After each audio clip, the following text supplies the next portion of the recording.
नमस्कार, आप देख रहे हैं स्पॉटलाइट मिशन 2047। विकसित भारत मिशन देश को वर्ष 2047 तक एक विकसित और आत्मनिर्भर राष्ट्र बनाने की दिशा में एक महत्वपूर्ण संकल्प है।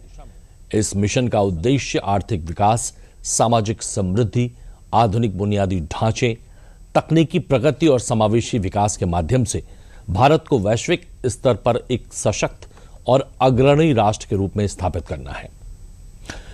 इस खास शो में हम बात करते हैं यूपी के विकास यात्रा की, क्योंकि देश के सबसे बड़े राज्य का विकास ही पीएम मोदी का विकसित भारत का सपना पूरे करने में अहम भूमिका निभाएगा। विकसित भारत अब सपना नहीं, एक लक्ष्य है, एक ऐसा चुनौतीपूर्ण लक्ष्य। ये लक्ष्य हम हासिल करके रहेंगे। इसी संकल्प के साथ शुरुआत करते हैं बांदा से। कभी बूंद बूंद पानी के लिए तरसने वाला बुंदेलखंड का बांदा क्षेत्र आज पानी से आत्मनिर्भर बनता जा रहा है। किस तरह से, आइए आपको दिखाते हैं। बूंद बूंद पानी के लिए तरसने वाला बुंदेलखंड का बांदा क्षेत्र आज पानी से आत्मनिर्भर बनता जा रहा है। जहां पहले कभी पानी की किल्लतें हर किसी को उठानी पड़ती थी, वहां अब सरकारी योजनाओं का असर दिख रहा है। असर इस कदर हुआ है कि जो लोग गर्मी के दिनों में पानी के लिए हाय तौबा करते थे, आज वही लोग भरपूर पानी मिलने से खुश हैं। जल जीवन मिशन आया है तो पानी की काफी हद तक समस्याएं हल हो गई हैं और स्वच्छ पानी भी आ रहा है। सरकार की बहुत अच्छी प्रक्रिया है। जो दरवाजे हैं, ये टूटी वाले नल लगवा दिया है। पानी बढ़िया साफ आ रहा है, अच्छा है, पीते हैं, खाना बनाते हैं, खर्चा करते हैं, उसी में गोरू बछेरू को करते हैं। अब घर में लग गया है नल तो बढ़िया आराम से पानी हुआ था। भलाई बुराइयों से बचत थी और टाइम से पानी। दरअसल कभी समूचे बुंदेलखंड की तरह ही बांदा जनपद भी भीषण जल संकट से जूझता था। गर्मी के मौसम में यहाँ के हैंडपंप जवाब दे जाते थे, तालाब सूख जाते थे और लोगों को दूर दूर तक पानी के लिए भटकना पड़ता था। सबसे ज्यादा मुश्किलों का सामना गांव की महिलाओं को करना पड़ता था। सुबह होते ही सिर पर मटका, हाथ में बाल्टी और मीलों लंबा सफर, यही उनकी दिनचर्या थी। लेकिन अब ये सब कुछ बदल चुका है। जल जीवन मिशन के तहत हर घर जल योजना ने बांदा के ग्रामीण इलाकों में नई उम्मीद की धारा बहाई है। अब पाइपलाइन के जरिए घर घर शुद्ध पेयजल पहुंच रहा है, जिससे न सिर्फ लोगों का समय बचा है, बल्कि जीवन स्तर में भी बड़ा सुधार आया है। सामने जो है तो बहुत समस्या थी पानी की। कुआं ताला से लाते रहे और बड़ी परेशानियां रही। ना हैंड पाइप से खींचते रहे तो वहाँ भलाई बुराइयाँ तैयार होती रही, मारपीट भी होती रही। अब घर में लग गया है नल तो बढ़िया आराम से पानी हुआ था। भलाई बुराइयों से बचत थी और टाइम से पानी। जल जीवन के मिशन से हमारे घर में नल आ गया है, समय से पानी मिल रहा है। पहले बहुत दिक्कत होती रही है, 60 हाथ की जौरी लगती रही है, कुओं में भरती रही हैं तो हमें बहुत दिक्कत। नदियाँ उस रहा तो सूख गए हैं तो बहुत तकलीफ उठाती रही हैं। अब पानी को हमको बहुत आराम है। हमारे घर में टोटी आ गई हैं, अब कभी कभी जाते नहीं हैं। कभी समूचा बुंदेलखंड क्षेत्र अपने अभागेपन के लिए जाना जाता था। पानी, क्षेत्रीय विकास, रोजगार जैसी समस्याएं यहाँ के लिए आम थी। लेकिन जब से डबल इंजन सरकार ने यहाँ मोर्चा संभाला है तो न सिर्फ इस अभागे क्षेत्र में विकास हुआ है, बल्कि तमाम सरकारी योजनाएं अब यहाँ के लिए वरदान साबित हो रही हैं। हर घर जल योजना भी उन्हीं सरकारी योजनाओं में से एक है, जिसने बुंदेलखंड के बांदा जिले में विकास के नए आयाम गढ़े हैं। बांदा जिले में जल जीवन मिशन के तहत शुद्ध पेयजल की आपूर्ति के लिए जनपद में 2 महत्वपूर्ण योजनाएं संचालित हैं। पहली है खटान ग्राम समूह पेयजल योजना, जो यमुना नदी के पानी को शुद्ध कर गाँव तक पहुँचाती है, जबकि दूसरी योजना है अमलीकौर ग्राम समूह पेयजल योजना, जिसके तहत ग्रामीण घरों तक नलों के माध्यम से शुद्ध पानी पहुंचाया जाता है। जल आपूर्ति के लिए बांदा में हर गांव तक पानी पहुंचाने के लिए 196 पानी की टंकियां बनाई गई हैं। बांदा के 649 राजस्व गांवों में से 629 गांवों तक हर घर नल से जल पहुंच भी रहा है। बांदा जनपद में 6,796 किलोमीटर की पाइपलाइन के जरिए 2,68,000 से अधिक पानी के कनेक्शन दिए गए हैं। गांव के अंतिम व्यक्ति तक हम लोग क्लोरीन युक्त शुद्ध पानी पहुंचा रहे हैं और जो पानी पहुंचाया जा रहा है वो 55 लीटर प्रति व्यक्ति प्रतिदिन की मात्रा पर्याप्त मात्रा के साथ पहुंचाया जा रहा है। पानी शुद्ध है, जिससे कोई बीमारी होने के चांस नहीं है। सरकार की कल्याणकारी जल जीवन मिशन योजना से आज बांदा के ग्रामीण अंचलों की तस्वीर बदल गई है। अब पाइपलाइन के जरिए लोगों के घरों तक हर समय शुद्ध पानी उपलब्ध रहता है, जिससे ग्रामीणों में भी खुशी की लहर है। ग्रामीणों में इससे काफी खुशी भी है। लोगों की समस्याएं, जो बुंदेलखंड में पानी की समस्या होती थी, लोग सूखे से परेशान रहते थे, लोग तालाबों से पानी लाते थे, कुएं से पानी लाते थे, कुछ गांव नदियों के किनारे बसे हैं, वहां नदियों में जाके पानी लाते थे। उन सारी चीजों से लोगों के जीवन में बदलाव हुआ है। अब उनके प्रत्येक घर के सामने टोटी लगी हुई है, अपनी टोटी खोलते हैं, सुबह और शाम उन्हें 2-2 घंटे वाटर सप्लाई मिल रही है। लोगों द्वारा दूरभाष पर इस बात पे खुशी भी व्यक्त की जाती है। विभिन्न गाँव में जब हम लोग भ्रमण करते हैं तो लोग खुशी व्यक्त करते हैं। यदि गांव में कोई समस्या होती है तो वो अवगत कराते हैं, जिसको हम लोग कार्यदायी संस्थाएं 2 यहाँ पे NCC और LNT कार्यरत हैं, उनसे हम लोग सूचना देके 24 से 48 घंटे में उसका समाधान करने का प्रयास कराते हैं। अब बांदा क्षेत्र में हर गांव के अंतिम छोर तक पानी पहुंचाने के लिए पानी की टंकियों और पाइपलाइनों का मजबूत नेटवर्क तैयार है, जो सिर्फ पानी ही नहीं पहुंचाता बल्कि पानी की गुणवत्ता पर भी जोर देता है। इसके तहत राष्ट्रीय आजीविका मिशन की दीदियों को जिम्मेदारी दी गई है, जो समय समय पर गाँव में जाकर पानी की जाँच करती है, ताकि हर घर तक क्लोरीन युक्त शुद्ध जल पहुँच सके।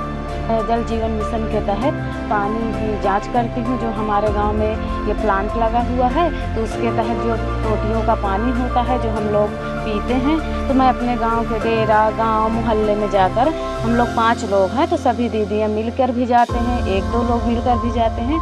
समय समय पर पानी की गुणवत्ता की जाँच करते हैं।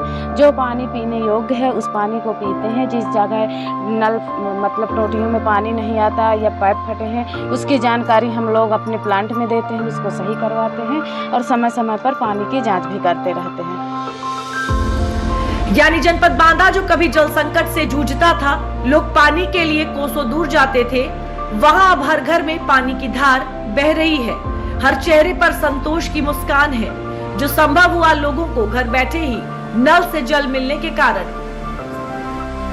जब से जल जीवन मिशन आया है तो पानी की काफी हद तक समस्याएं हल हो गई हैं और स्वच्छ पानी भी आ रहा है। पीने के हिसाब से भी सही है, सब पानी में कोई कमी नहीं है और बहुत सारी सुविधाएं, मतलब पानी की वजह से हमको काफ़ी आराम है।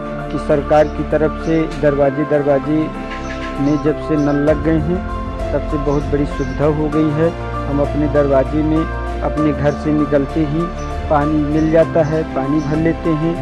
हमारे गांव में बड़ी सुविधा हो गई है, तो हमको पानी को बड़ी कोई परेशानी नहीं, घर घर पानी आने लगा। किसी को हम यूज कर रहे हैं, किसी को पी रहे हैं। सरकार से हम बड़े खुश हैं। सरकार बड़ी योजना चलाई है, हम सरकार को बहुत तहे दिल से हम प्यार देते हैं। हमारे लिए बहुत सुविधा बनाई। बांदा में पानी मिलने का ये बदलाव योजनाओं के सही क्रियान्वयन से हुआ है। मोदी सरकार की इस महत्वाकांक्षी जल जीवन मिशन योजना की उपलब्धि की बात करें तो पिछले 7 सालों में इस योजना ने इतिहास रचा है। फरवरी 2026 तक देश के लगभग 15.69 करोड़ ग्रामीण घरों तक नल से जल की आपूर्ति की गई, जो भारत के सभी ग्रामीण परिवारों का 81.02% है। साथ ही फरवरी 2026 तक देश के 2.72 लाख से अधिक गांव हर घर जल के लक्ष्य को प्राप्त कर चुके हैं। देश की हर बहन को इस परेशानी से निजात दिलाने के लिए ही जल जीवन मिशन की शुरुआत की गई है। देश भर में लागू हुई हर घर नल योजना ने देश के सभी राज्यों की तस्वीर और तकदीर दोनों को ही बदला है। लेकिन सीएम योगी के नेतृत्व में इस योजना ने कुछ अलग ही कमाल किया है। जल जीवन मिशन के ताजा आंकड़ों में यूपी अब देश में सबसे ज्यादा नल से जल कनेक्शन देने वाला राज्य बन गया है। प्रदेश में अब तक 2.43 करोड़ ग्रामीण परिवारों तक नल से जल पहुंचा है, जो किसी भी दूसरे राज्य से ज्यादा है। विंध्य बुंदेलखंड क्षेत्र में 95% से अधिक घरों तक नल से जल की सप्लाई की जा रही है। इसके अलावा 100% जलापूर्ति करने वाले गाँव में जल अर्पण का कार्यक्रम आयोजित किया जा रहा है, जिसमें जल आपूर्ति की पूरी व्यवस्था ग्राम पंचायत को हैंडओवर की जा रही है। डबल इंजन सरकार का ये बदलाव सिर्फ योजनाओं का नहीं है, बल्कि मजबूत इच्छा शक्ति और बेहतर क्रियान्वयन का नतीजा है। प्रदेश के अंदर हर घर नल की योजना, क्या कोई कल्पना करता था कि मिशन मोड पर भी कोई एक कार्यक्रम अभियान चलेगा जिसमें हर परिवार को शुद्ध पेयजल की आपूर्ति में सरकार योगदान दे पाएगी? पहले तो पिक एंड चूज होता था, सबके लिए योजना बन जाए, ये कल्पना थी। देश में आज जल जीवन मिशन मूवमेंट की एक लहर है। इसके तहत हर घर में साफ पानी पहुंच रहा है, जिससे गंदा पानी पीकर मरने वालों की संख्या में भी भारी कमी आई है। जल जीवन मिशन के तहत जब उन गांवों में शुद्ध पेयजल की उपलब्धता हुई और हर घर में शौचालय बने, जिन क्षेत्रों में 40 वर्ष में 50,000 से अधिक मौतें हुई थी, आज मुझे बताते हुए प्रसन्नता है कि गत 5 वर्षों में मौत के आंकड़ों को 0 तक पहुंचाने में हमें सफलता प्राप्त हुई है। और इसका श्रेय मैं आदरणीय प्रधानमंत्री जी के इस विजन को देता हूं जो उन्होंने स्वच्छ भारत मिशन में हर घर में शौचालय और जल जीवन मिशन के अंतर्गत हर घर नल की इस स्कीम को जारी किया, इसको लागू किया। जल जीवन मिशन की सफलता को देखते हुए इसकी अवधि बढ़ा दी गई है। अब इसे दिसंबर 2028 तक जल जीवन मिशन 2.0 के रूप में लागू किया जाएगा। इसके लिए मोदी सरकार ने कुल 8.69 लाख करोड़ रुपए खर्च की मंजूरी भी दे दी है। देश के यशस्वी प्रधानमंत्री आदरणीय नरेंद्र मोदी जी और उत्तर प्रदेश के यशस्वी मुख्यमंत्री योगी आदित्यनाथ जी के नेतृत्व में बुंदेलखंड की तस्वीर बदलने का जो काम धरातल पर हुआ, आप देखेंगे जल जीवन मिशन में ही जो अपने ऐसे तमाम आबादी के क्षेत्र जहां पर कोसों दूर से पानी आता था, वहां पर जल जीवन मिशन के माध्यम से हर घर नल जल पहुंचा और लोगों का जीवन स्तर शुद्ध पेयजल के साथ में बदलता हुआ दिखाई दे रहा है। यानी जल जीवन मिशन योजना के तहत हुए बदलाव बताते हैं कि जब नीयत साफ हो, नीति मजबूत हो और क्रियान्वयन सही हो तो तस्वीर बदलते देर नहीं लगती। बांदा की ये कहानी सिर्फ एक जिले की नहीं बल्कि पूरे उत्तर प्रदेश की नई पहचान है, जहां जल जीवन मिशन ने हर घर तक उम्मीद की धार पहुंचाई है।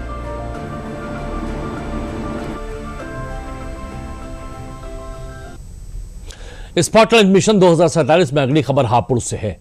यहाँ के हस्तशिल्पी कारीगर सदियों पुरानी परंपरा को आज भी जिंदा रखे हुए हैं, उसे संजोने का काम कर रहे हैं। हापुड़ के गढ़मुक्तेश्वर में घास और मूंज से चटाई और मूढ़े बनाने का काम यहाँ की गलियों गलियों में होता है। अब ये काम अपनी एक नई पहचान बना रहा है। किस तरह से बना रहा है, देखिए इस खास रिपोर्ट में। ये तस्वीरें जनपद हापुड़ के तीर्थ नगरी गढ़मुक्तेश्वर की हैं, जहां गंगा किनारे आस्था के साथ साथ आत्मनिर्भरता की एक अनोखी कहानी भी बुनी जा रही है। यहाँ के हस्तशिल्पी कारीगर सदियों पुरानी परंपरा को आज भी जिंदा रखे हुए हैं। सरकंडे, मूंज और घास से तैयार होने वाली चटाई और मूढ़े आज न सिर्फ यहाँ की पहचान बन चुके हैं बल्कि इन उत्पादों की विदेशों में भी खूब मांग है। दरअसल आमतौर पर जहां नदी नालों के पास उगने वाली घास और मूंज को यूं ही बेकार समझकर छोड़ दिया जाता है, वहीं तीर्थ नगरी गढ़मुक्तेश्वर में इसी घास और मूंज को यहाँ के कारीगर अपनी मेहनत से एक खूबसूरत उत्पाद में बदल देते हैं और यही कला आज देश ही नहीं बल्कि विदेशों तक अपनी पहचान बना चुकी है। हापुड़ के गढ़मुक्तेश्वर क्षेत्र में चटाई और मूढ़ा का उद्योग काफी प्रसिद्ध है, जो स्थानीय निवासियों के लिए आजीविका का मुख्य स्रोत है। प्रधानमंत्री स्वरोजगार योजना ने इस पारंपरिक कुटीर उद्योग को नई ऊंचाइयां दी है। प्रधानमंत्री स्वरोजगार योजना के तहत 3 लाख से 50 लाख रुपए तक की आर्थिक सहायता दी जाती है। और यहाँ जो कारोबार है ये मूढ़े का और फेमस जगह है, बड़ी बड़ी दूर जाता है, जैसे हरियाणा, सोनीपत, पानीपत और दिल्ली, बम्बई सबके लिए लोड होता है यहाँ पर। और ये जो मजदूर तबके के लोग हैं और ये इसे बनाकर अपना पेट पालते हैं। जोनी जी क्या काम करते हैं और क्या फेमस है यहाँ? अब ये माल हमारा फेमस है जी, यहाँ का बहुत मशहूर माल है, बहुत बहुत दूर तक जाता है। विदेशों में भी प्रसिद्ध है। 20 साल तो हमें भी हो गए करते हुए। हापुड़ के गढ़मुक्तेश्वर में घास और मूंज से चटाई और मूढ़े बनाने का काम यहाँ की गलियों गलियों में होता है। इससे सैकड़ों परिवार जुड़े हैं जो न सिर्फ इस व्यवसाय से अपने परिवार को आर्थिक तंगी से बचाते हैं बल्कि अपने पुश्तैनी काम से स्वरोजगार कर आत्मनिर्भर भी बनते जा रहे हैं। ये जो 100 साल पुराना काम है, जिस काम से हम लोग बेरोजगार होते हुए भी हम रोजगार की तलाश में दूर दूर भटकते थे, लेकिन इस काम करने के बाद हम अपने घर पे ही अपनी मजदूरी पक्की कर लेते हैं और परिवार को खुशहाल और परिवार की जरूरतें पूरी करते हैं। यहाँ के बुनकर समाज का ये व्यवसाय केवल एक व्यापार नहीं है बल्कि आज की तारीख में ये एक जीवंत परंपरा बन चुकी है। यहाँ हुनर पीढ़ी दर पीढ़ी विरासत में मिलता है। बचपन से ही बच्चे इस कला को सीखते हैं और परिवार की आजीविका में योगदान देते हैं। गढ़मुक्तेश्वर के इस उद्योग को सरकार की किन योजनाओं ने पंख दिए हैं? एक जनपद एक उत्पाद योजना से उद्योग को बढ़ावा मिला। बिना गारंटी के मिलने वाले आसान ऋण ने यहाँ के छोटे कारीगरों को प्रेरित किया। कारीगरों को मिलने वाली आधुनिक मशीनें और टूल किट से उत्पादन क्षमता में वृद्धि हुई। सरकार द्वारा बाजार और खरीदार उपलब्ध कराए जा रहे हैं। स्थानीय उत्पादों को राष्ट्रीय और अंतर्राष्ट्रीय मंच प्रदान किया जा रहा है। यहाँ पर जो गढ़मुक्तेश्वर है वहाँ पर मूंज के काम होता है, जिसमें मूढ़े चटाई, ये जो ट्रेडिशनल आर्टिसंस हैं ये यहाँ पे कई सालों से काम कर रहे हैं, जनरेशन से इनफैक्ट काम कर रहे हैं। इनको बढ़ावा देने के लिए, इनको उद्योगों को बढ़ावा देने के लिए माननीय मुख्यमंत्री जी द्वारा कई नई स्कीम शुरू की गई है। सीएम युवा उद्यमी स्कीम, जिसमें कि 5 लाख तक का लोन बिना किसी इंटरेस्ट के उद्यमियों को मिलता है। यदि कोई उद्योग उससे ऊपर का लगाना चाह रहा है और उसके लिए उसको पूंजी की आवश्यकता है तो मुख्यमंत्री युवा स्वरोजगार योजना भी चल रही है, जिसमें कि 25 लाख तक का इनको लोन मिल सकता है और उसमें 25% तक की सब्सिडी भी है। आज तमाम सरकारी योजनाएं इस उद्योग को प्रोत्साहित कर रही हैं, लेकिन कोरोना काल में जब पूरे देश में रोजगार का संकट गहराया हुआ था, तब गढ़मुक्तेश्वर के कारीगरों ने हार नहीं मानी थी। यहाँ की संतोष देवी की कहानी प्रेरणा से भरी है। उन्होंने कोरोना काल में अपने घर पर ही रहकर परिवार के साथ चटाई बनाने का काम शुरू किया और देखते ही देखते ये काम उनकी पहचान बन गया। उनकी मेहनत और जज्बे को प्रधानमंत्री नरेंद्र मोदी ने भी सराहा था।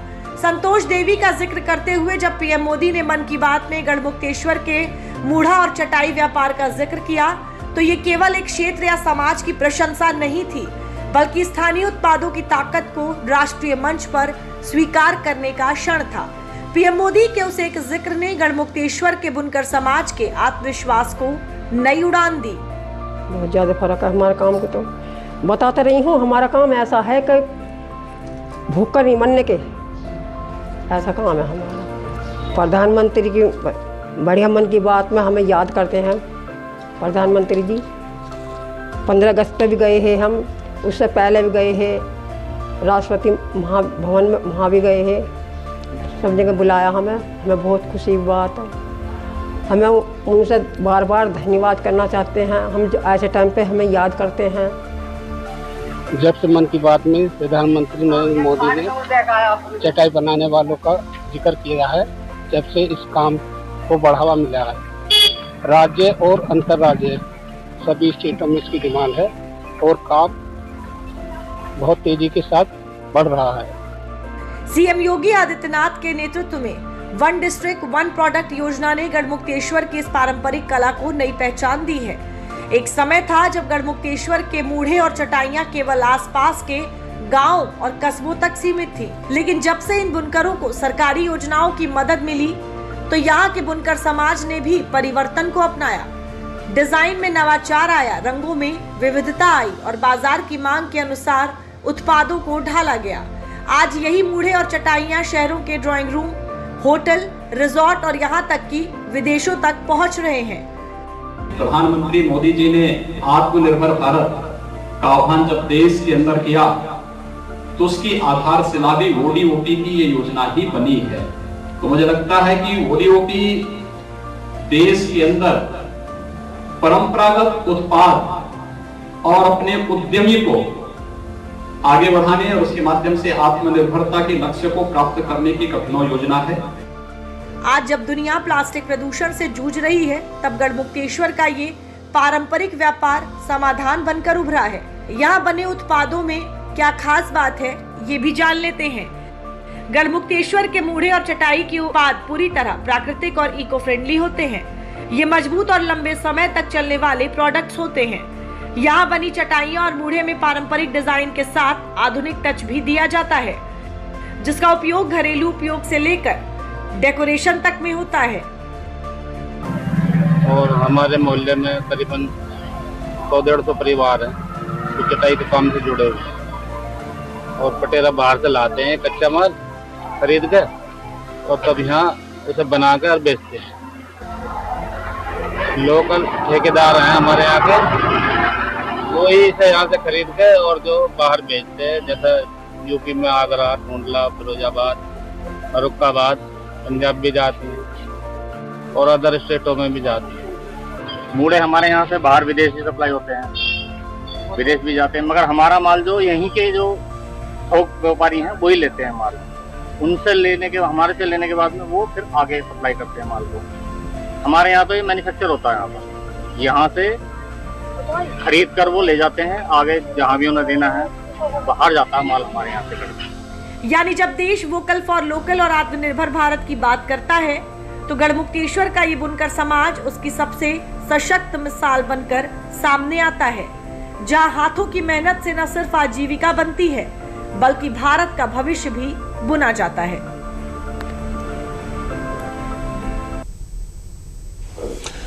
बॉलीवुड का एक गाना था, कोई लौटा दे मुझे मेरे बीते हुए दिन। मूढ़े और चटाई की कहानी भी कुछ ऐसी ही है। बीते दिनों की बात तो हो गई है, लेकिन हमारी केंद्र सरकार, हमारी उत्तर प्रदेश सरकार ने इन बीते दिनों की बातों को एक बार फिर से जीवंत कर दिया है। गढ़मुक्तेश्वर की कहानी कुछ यही बयां करती है, क्योंकि गढ़मुक्तेश्वर में चटाई और मूढ़े का उद्योग इस समय विश्व पर अपनी एक अलग पहचान बना रहा है। यह इन योजनाओं का ही फल है, जिसने एक सीढ़ी दी है विश्व स्तर पर एक पहचान बनाने की। स्पॉटलाइट मिशन 2047 आप देख रहे हैं। इसमें अगली कहानी और अगली स्टोरी जो है वो दुग्ध उत्पादकों से जुड़ी हुई है। दुग्ध उत्पादन आर्थिक उत्थान का एक जरिया बना है। दूध सबसे अहम उत्पाद होता है। हमारे घर की रसोई में उसके बिना कुछ भी पूरा नहीं होता है, लेकिन इसी दुग्ध उत्पादन को लगातार सीढ़ी दर सीढ़ी केंद्र सरकार और उत्तर प्रदेश की सरकार बढ़ाती जा रही है। और दुग्ध उत्पादों में महिलाएं जो जुड़ी हैं, उनकी भागीदारी है, जिसकी वजह से महिलाएं आत्मनिर्भर बन रही हैं। देखिए रिपोर्ट हमारी। भाजपा का मंत्र है, जो विकास की दौड़ में पीछे रह गया उसे प्राथमिकता देना। मोदी सरकार के विजन का ही परिणाम है कि आज देश के उन इलाकों में भी विकास की धारा बह रही है जो कभी इससे वंचित रही थी। सरकार के एजेंडे में ग्रामीण इलाकों तक विकास पहुंचाने को प्राथमिकता दी गई है, जिससे न सिर्फ इन इलाकों में अब विकास की नई कहानी लिखी जा रही है, बल्कि यहाँ के लोगों को आत्मनिर्भरता का मंत्र भी दिया जा रहा है। दरअसल जहाँ कभी गांव में सीमित संसाधनों के बीच जीवन चला करता था, अब वही गांव आत्मनिर्भरता की मिसाल बनते जा रहे हैं। प्रदेश के आजमगढ़ में कुछ ऐसा ही हुआ है, जहां की महिलाओं ने डेयरी सेक्टर में क्रांति की नींव रख दी है। हाल ही में सीएम योगी ने डेयरी सेक्टर से जुड़ी एक नई परियोजना का उद्घाटन किया है, जो आजमगढ़ के ग्राम मीरिया रेहड़ा में आधुनिक दुग्ध अवशीतन केंद्र के तौर पर स्थित है। ये परियोजना श्री बाबा गोरखनाथ कृपा दुग्ध उत्पादक संस्था गोरखपुर के विस्तार के अंतर्गत स्थापित दुग्ध अवशीतन केंद्र से संबंधित है। इस पहल से हजारों महिलाओं को आत्मनिर्भर बनने का मौका मिला है। इसके लिए जो सीएम साहब ने उद्घाटन किया है या लोकार्पण किया है, ये एक किसानों की योजना है। किसानों के लिए FPO बनाया गया, फार्मर प्रोड्यूसर कंपनी। इसमें समस्त किसान जो है इसमें अपना दूध देने के लिए लाभ उठा सकते हैं, जिससे किसानों की आय दोगुनी हो सके। ये अपशिष्टन केंद्र जो है इसकी लागत जो है 10 करोड़ की है। आधुनिक मशीनों से लैस आजमगढ़ स्थित इस दुग्ध फैक्ट्री की सबसे बड़ी खासियत है कि यहाँ सिर्फ महिलाओं को ही इस काम में जोड़ा गया है, जिन्हें पोरर के नाम से जाना जाता है। ये पोरर महिलाएं प्रतिदिन पशुओं का दूध टैंकरों में भरकर मिल्क फैक्ट्री भेजती हैं, जिससे यहाँ की महिलाओं को न सिर्फ आर्थिक तौर पर मजबूती मिली है, बल्कि यहाँ की महिलाएं अब आत्मनिर्भर। तो देखा आपने केंद्र की योजनाएं और योगी सरकार के प्रयासों से कैसे यूपी तरक्की के नए आयाम छू रहा है। एक और विरासत को यूपी संजो रहा है तो कहीं विकास को नए सिरे से गढ़ता जा रहा है। वो समय अब दूर नहीं है जब यूपी अपने $1 ट्रिलियन इकोनॉमी के लक्ष्य को जल्द ही हासिल करेगा। हम यूपी के इसी विकास को आप तक पहुंचाने का एक जरिया बन रहे हैं। अभी के लिए बस इतना ही। मिलते हैं अगले शनिवार को यूपी के विकास की नई कहानियों के साथ। दीजिए इजाजत, नमस्कार।